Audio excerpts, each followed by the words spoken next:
More concerns tonight about those ghost calls to 911. Dallas City leaders now speaking out, calling the problem a serious threat to public safety. Unanswered questions after a 911 call in Pueblo from a funeral home and cemetery.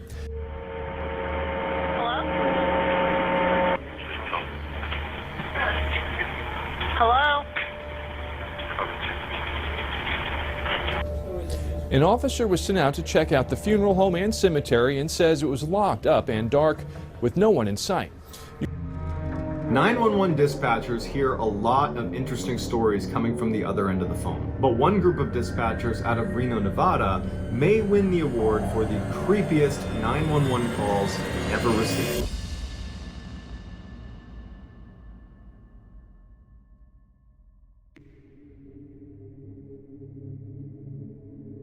"911 ghost calls have been around since the beginning of our 911 system. While they're called ghost calls, they are officially known as an abandoned call, meaning the call itself is usually static. These calls are extremely common and often explainable. However, we receive calls that make us question who is on the other side of the phone, or better yet, what is on the other side.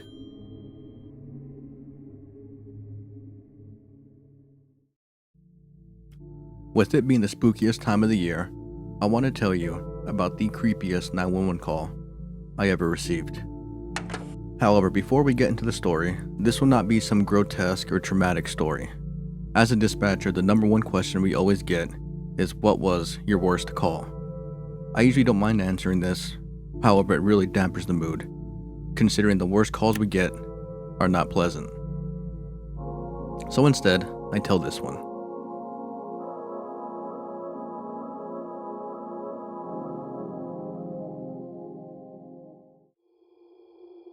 In the fall season of 2014, I was a young dispatcher with my local sheriff's department.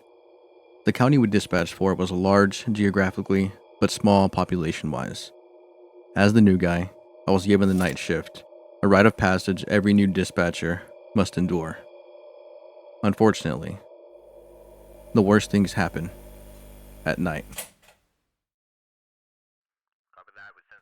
After a few traffic stops and welfare checks, our 911 system goes off.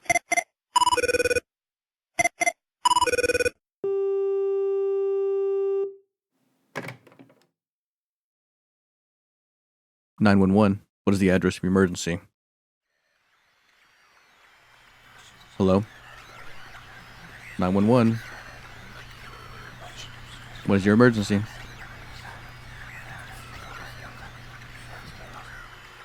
There was nobody there. The line had some static and what sounded like faint voices, but I knew that was the static playing tricks on my ears. What I had was an abandoned 911 call.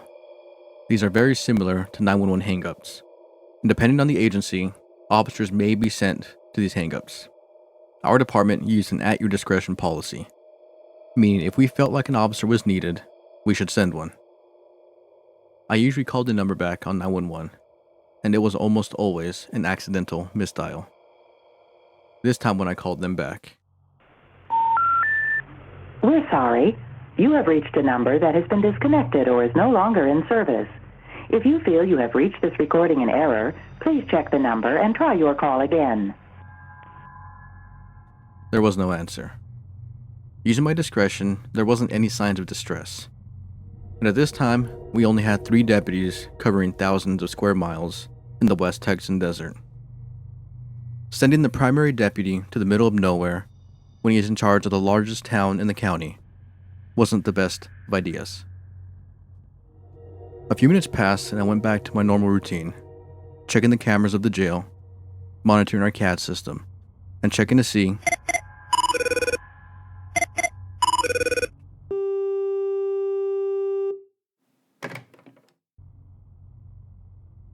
"911, what's the address of your emergency?"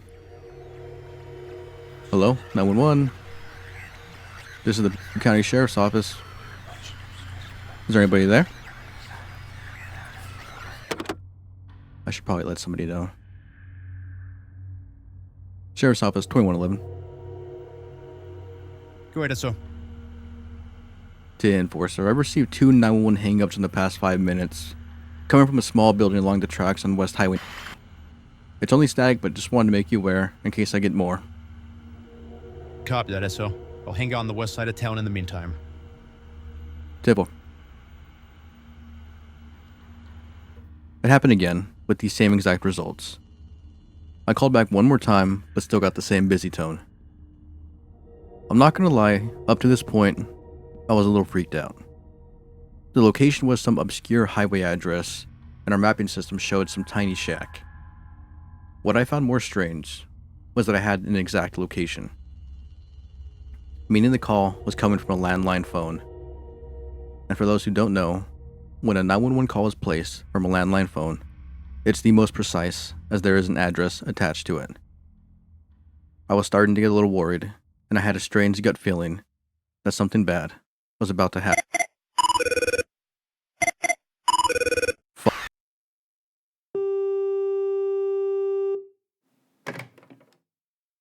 911, if there's anyone there, I need you to let me know. I will be sending over a deputy. Hello? 911? Alright. Sheriff's Office 2111. Do I, SO? Yes, sir. Can I get you to check out that location on West Highway? We got another 911 hang up. It's still just static, but it's coming from a landline phone. Copy, show me en route. Temple, 0336. At this point, I was entirely on edge. My hands were starting to shake a little bit, and I could feel my eyes starting to tunnel. I would only usually feel this way when I get an adrenaline dump from a hot call. But this was different. I couldn't explain what was happening. I just had to wait until the responding officer arrived on scene. In dispatch, waiting is the worst part. You're staring at the radio console, waiting for the officer to respond. 2111, SO. Go ahead, 11. Dan, 4, show me on scene. 10-4. 2111, SO. Be advised, there's no one here. It's, looks like an old railroad shack. I'll be checking the area. 10-4. At this point, I didn't know what to think. I was happy that there wasn't an actual emergency, but I still had that deep, anxious feeling. And our policy was that if we haven't heard from an officer in 5 minutes, we status checked them. But before I could... Go to 11, SO. Go ahead, 11. 10, 4, show me clear. No one's in the area. Also, be advised, SO, this building doesn't have any electricity, but I believe I located the phone. 10-4. I felt relieved almost instantly. You see, these Amtrak buildings were small structures along the railways, usually used for communications and storing necessities. As the years passed, they were equipped with landlines, and a landline can function without electricity, as they're powered by the RJ11 connection. So I was convinced someone was prank calling me, or there was just some sort of glitch happening. Until the deputy texted me a picture. Bro, you're messing with me, right? Dude, I don't even want to know. This call was Look.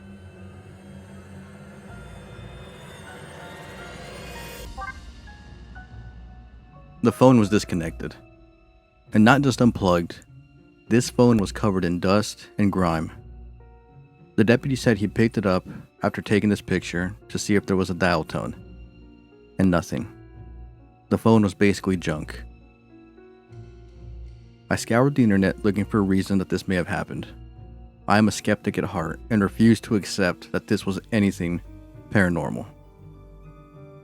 However, this story has become my go-to story to tell my friends or family who ask about strange calls I received. And this call will remain unanswered.